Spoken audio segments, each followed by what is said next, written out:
So we have long advocated for tariffs on beef and cattle and sheep and lamb in order to provide our domestic industry the opportunity to begin rebuilding. The Montana Department of Agriculture, wheat and barley, grain growers, all these organizations have been working for decades to expand trade, not to limit trade. Thoughts on the recent tariffs are divided between ag producers in the state of Montana, who disagree on if the tariffs will help or hinder Montana's agricultural industry. We've lost over 60% of our sheep producers. We've lost about 9 million head of cattle out of our U.S. herd. We brought our U.S. sheep herd down to a historical low level of 5 million head.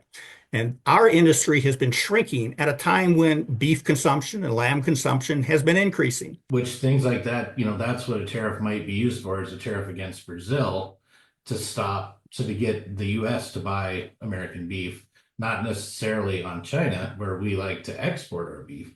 One main argument is that ag imports into the USA are damaging local producers who are held to a higher standard. But does a total import tariff solve this problem? In 2025, I start kind of compiling information and looking to where I'm going to contract my lentils.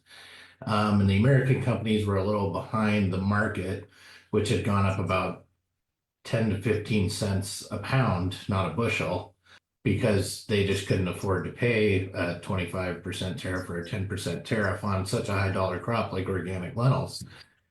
Had to wait a long time to get a contract in the US, and the contracts were not as good.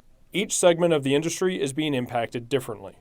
Over 70% of the lamb consumed in America is now imported lamb, primarily from Australia and New Zealand.